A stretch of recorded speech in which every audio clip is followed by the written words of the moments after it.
जाग उठा दरिंदा, जाग डगुरा, तेरा स्वामी तुझे बुला रहा है। इसी के साथ ही पृथ्वी के गर्भ से निकला एक दरिंदा डगुरा।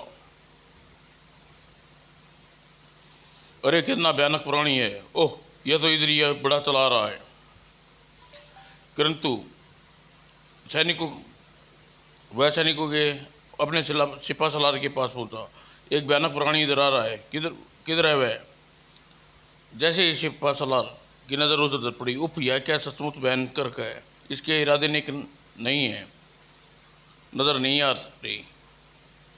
यह नगर में पहुंच गया तो बहुत बुरा होगा। और अगले ही पल सैनिक को खत्म कर दो इसे, इस पर दरिंदे को। और इसी के साथ साई साई साई साई कड़र, भगवान जाने क्या होने वाला, इतनी ज़बरदस्त बिजली कड़क रही है। और विकास नगर के राजमहल में अफरा तफरी मची थी। बहुत ज़बरदस्त बिजली कड़क रही है, आज अवश्य कुछ अनिष्ट होने वाला है। मेरे दादा कहते थे कि 2 साल पहले एक दिन बहुत ज़बरदस्त बिजली कड़की और डगुरा का जन्म लिया था। तुम्हारे दादा ठीक कहा था। डगुरा एक बार धरती फाड़ कर बाहर निकल आया था। शाबाश डगुरा, मिटा दो अपनी भूख, तबाह कर दो इस विकास नगर को। और सभी को चाट गया डगुरा, खचक खचक। और तबाही मचा दी डगुरा ने वहाँ। भागो भागो भागो, डगुरा से बचना असंभव है, भागो। लेकिन डगुरा का कुछ नहीं बिगड़ा। तभी आकाशवाणी पुन हुई, यही तेरे दुश्मन है, विकास नगर का बच्चा बच्चा तेरा दुश्मन है, खत्म कर डाल सभी को। और अगले ही क्षण बेद क्रोधित नजर आने लगा डगुरू। उसी के साथ ही ओ यह क्या, भागो, यह तो बहुत खतरनाक प्राणी है। सेनापति पूरी सेना के साथ जाओ और ख़त्म कर दो दरिंदे को, जोग्य स्वामी। और सेनापति राघव सिंह निकल पड़ा खूनी दरिंदे को ख़त्म करने के लिए। ओह वह देखिए सेनापति, वह खूनी दरिंदा। और सिर दी। अब नहीं बचूंगा। लेकिन चौंक उठा पृथ्वी सिंह, क्या क्या कहा, हमारे नगर में दरिंदा है? जी महाराज, दरिंदे ने हमारे सैनिकों को खत्म कर दिया है और अपना आहार बना लिया है, अब प्रजा को खत्म करने आ रहा है। और डगुरा की बारी, अब डगुरा की बारी थी। और पीछे हट जा। ओहो, सचमुच दरिंदगी, सचमुच दरिंदा था डंगूरा। और प्रजा की दुर्गति देखकर क्रोध से राघव, सैनिकों खत्म कर दो इस दुष्ट को। और उसी के साथ ही सेना चारों तरफ से घेर लिया डगुरा को। और एकाएकी टूट पड़े सैनिक डगुरा पर, चढ़ा खचाक। और डगुरा जैसे फौलाद का बना था, कुछ हो बिगड़ा ही नहीं। और अब बारी डगुरा की थी।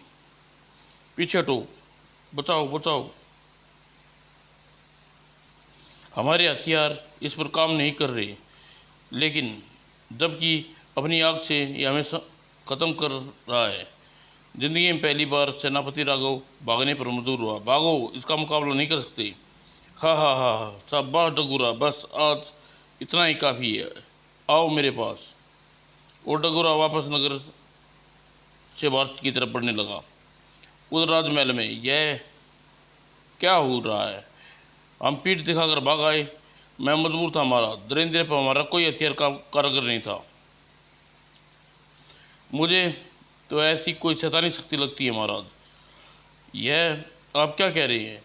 हाँ महाराज, क्यों ना हम कुलगुरु सदानंद जी से बात की लीजिए, हो सकता है वह दरिंदे को ख़त्म करने का कोई उपाय बता दें।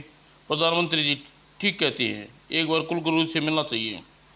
वो थोड़ी देर बाद महाराज पृथ्वी सिंह, सेनापति और प्रधानमंत्री कुलगुरु के आश्रम की ओर जा रहे थे। कुलगुरु सदाचार्य सदानंद के सामने सारी स्थिति की बयान करके महाराज पृथ्वी सिंह ने, उस दरिंदे को ख़त्म करने के लिए आप कुछ कोई उपाय बताइए। तुम बैठो राजन, मैं ध्यान लगाकर देखता हूँ वह दुष्टात्मा कौन है। और ध्यान लगाकर कुलगुरु वह सिर चौंक हुआ, ओह डगुरा, और आंखें खोल कर गुरुदेव बोला, सचमुच राजन, बहुत ही बड़ा खतरा मंडरा रहा है विकास नगर पर।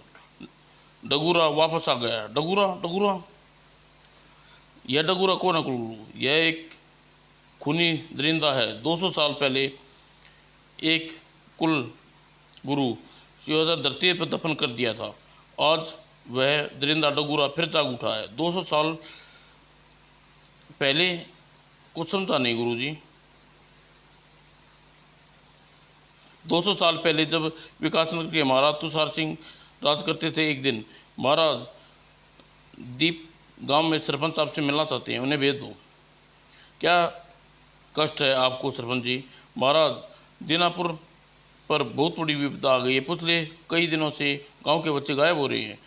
हम चोर को पता लगाने की कोशिश कर रहे हैं मगर कामयाब नहीं हो पा रहे।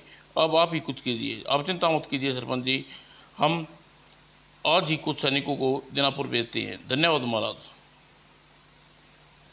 सैनिकों ने दीनापुर का गांव का चप्पे चप्पे पर निगरानी आरंभ कर दी। लेकिन उस रात गांव पास वाले गांव शहरपुर में 2 बच्चे चोरी हो गए। बू मेरा बच्चा, मेरा लाल तू। ओह मेरा एक ही लड़का था, वह भी रात को उठा कर ले गया। और सीधी यह खबर महाराज तुषार को पहुंची। ओह, लगता है चोर बहुत चालाक है। तभी बच्चे दीनापुर से बच्चा नहीं चुराया, परंतु महाराज तुषार ने अपने खास गुप्तचर शिवसेन को बुलाया। शिवसेन, तुम्हें अपने तरीके से पता लगाओ बच्चा चोर कौन है। जो गया महाराज। और शिवसेन पहुंच गया, सीधा सरपंच से मिला। सरपंच जी, आपके सभी बच्चे एक स्थान पर एकत्रित कीजिए। और वह सरपंच कुछ समझाने लगा और शरदपुर के सभी बच्चे को मैदान में इकट्ठा कर दिया। अब कोई बच्चा चोर चुराने आएगा तो तुरंत पता लग जाएगा। और उस रात को तो मुझे पकड़ने के लिए राजा तुषार ने यह चाल चली है। लेकिन बेवकूफ़ जानता नहीं कि मुझे पकड़ नहीं सकता। उल्टे बच्चों को इकट्ठा करके इसने मेरा काम और आसान कर दिया। मेरा कुत्ता दंड अभी सभी को गहरी नींद सुला देगा। और इसी के साथ पूरे मैदान में धुआं छाने लगा और वहाँ उपस्थित सभी लोग धुएं में बेहोश हो गई। हाँ, मुझे पकड़ने के लिए जाल फैलाया था राजा ने। अब मैं इन बच्चों को जाल में बांधूंगा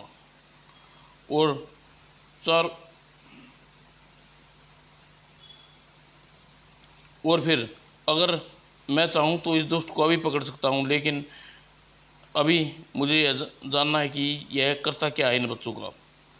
और शिवसेन उसका पीछा करने लगा। वो दुष्ट कपाल बच्चों को ले गया अपने ठिकाने पर। इन शैतान, मैं देख कितने बच्चे लाया हूँ तेरे लिए। अब डगूरा को तू मेरे हवाले करना होगा। ओह, तो इन बच्चों को दुष्टांतरिक इन बच्चों की बलि चाहता है शैतान। तुरंत ही महाराज को सूचित करना पड़ा। सुबह होते ही पहली बलि चढ़ाऊंगा बलि तुझे। और पूरी गति से भागा शिवसेना महल की तरफ। सुबह होने से पहले मुझे सेना लेकर पहुंचना होगा, नहीं तो अनर्थ हो जाएगा। वो तो सारी स्थिति बताई। ओह, तो यह बात है, जल्दी सेना को वहाँ भेजिए महाराज, वरना अनर्थ हो जाएगा। और उसी वक्त महाराज सेना को कालपा को पकड़ने के लिए भेज दिया। जल्दी करो, पो फटने वाली है। और उधर बलि स्वीकार करो शैतान। लेकिन तभी कपाल, पहले ऊपर अपनी विपदा दूर कर ले। राजा सैनिक तेरी ओर बढ़ रहे हैं। ओह दुष्ट, और चारों ओर से गिर चुका था कपाल। अभी मजा चखाता हूँ तुम्हें। और अगले पल मुझे छू भी नहीं सकते। और इससे पहले फांसूं। और कपाल ने अपना रुख बदला। हाँ हाँ, खत्म कर दूंगा सारी सेना को। आ जिस पर किरण पड़ती उसका जिसम मोम की तरह पिघलने लगता। ओह, इसका अंत बहुत भयानक होता। और अपना कुत्ता दंड कल्पा सेना की लाशें बचा रहा था। बुरी तरह चिंतित नजर आ रहे थे शिवसेन। ओह, यह तो अकेला पूरी सेना पे भारी है। इसकी सारी शक्ति इसके हाथ में पकड़े दंड में है। किसी प्रकार यह दंड मुझे छीनना होगा।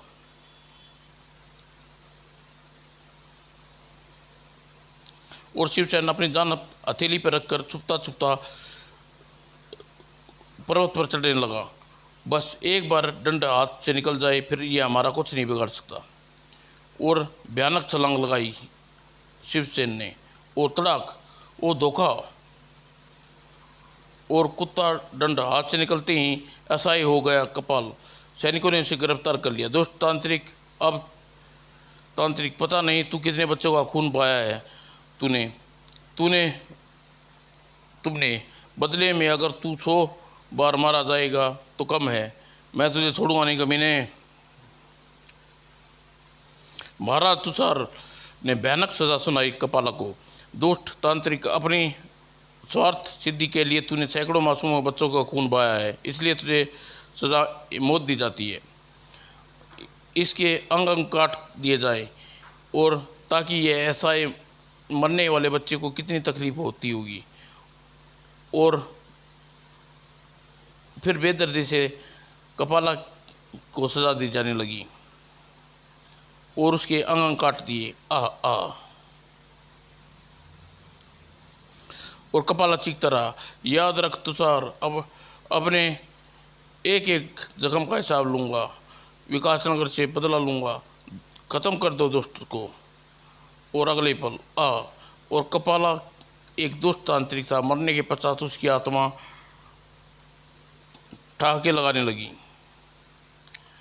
और डकूरा को पाने का ख्वाब तो मैं मरकर भी नहीं वो छोड़ूंगा।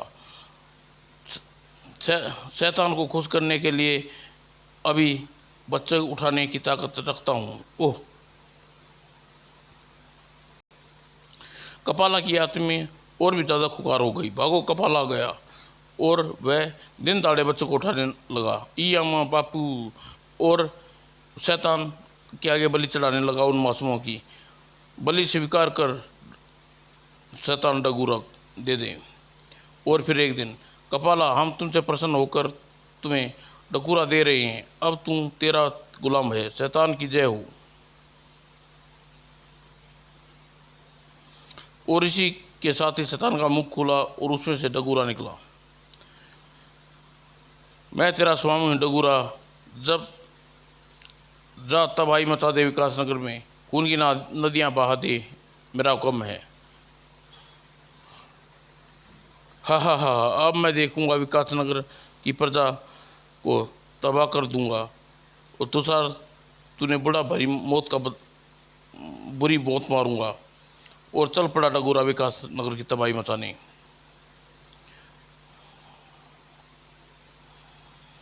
कत्लेआम मचा दिया डगूरा ने। बचाओ बचाओ। आह। और सिर दी यह खबर महाराज तुषार तक पहुंची। ओह, मरकर भी कपाला डगूरा को प्राप्त कर लिया।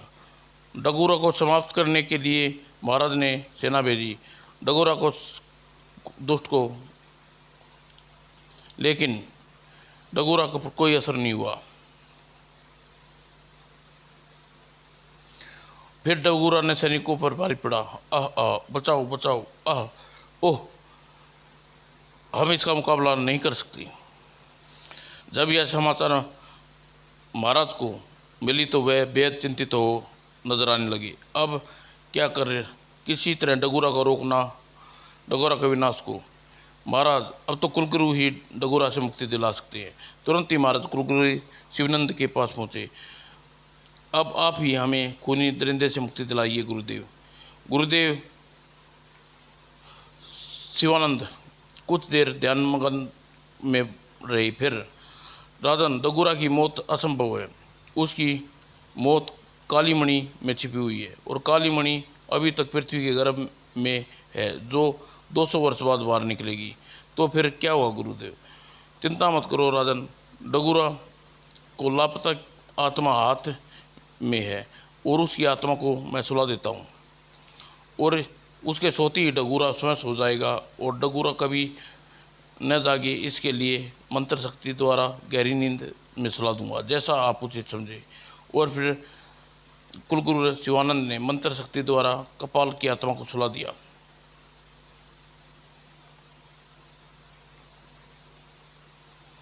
और कपाल के सोते ही डगोरा को गहरी नींद में सो गया। इन दोनों को विपरीत दिशाओं में इतनी दूर दबा दो कि कभी न जाग पाए और उन्हें इतनी दूर जमीन में की गहराई में दबा दिया गया। शुक्र है जान छुट्टी कमबख्त से। लेकिन आज किसी तरह से कपाला की आत्मा जाग गई। जागते ही डगोरा को जगा दिया। तो फिर क्या डगोरा नहीं मर सकता है? क्योंकि उसकी मृत्यु कालीमणि में है, पृथ्वी के गर्भ से निकलकर बाहर आ गई है। वह कहाँ है कालीमणि? वह मणि इस वक्त राक्षस राज दुष्टासुर के पास है। उस मणि को प्राप्त करना मौत को निमंत्रण देना है राजन। मुझे आप अपनी प्रजा को डगुरा के आतंक से बचाने के लिए मौत से भी टकराने को तैयार हूँ। बताइए वह कहाँ रहता है? जहर घाटी में। और पश्चात कुलगुरु शिवानंद, बराबर की ताकत नहीं मेरे पास, फिर भी मैं कोशिश करूँगा कि कपाला की आत्मा को सुला दूँ ताकि वह दूसरे वापस आने के प्रजा खून न बहे। और कुलगुरु ने जहरीली घाटी का पता बताया और थोड़ी देर बाद ही महाराज पृथ्वी सिंह सेनापति राघव के साथ जहर घाटी की तरफ रवाना हो गए। जब तक हम वापस नहीं आते तब तक राजपाट संभालेगा प्रधानमंत्री। आपको किसी किस्म की शिकायत नहीं होगी महाराज। क्या पृथ्वी सिंह रावत कालीमणि प्राप्त कर पाए? क्या कुलगुरु सदाचारी कपाला को पुनः सुला पाए? क्या जहर घाटी का रहस्य है? कपाला की आत्मा को किसने जगाया? यस, दरिंदे का अंत में पढ़िए दोस्तों, जल्दी पेश करेंगे।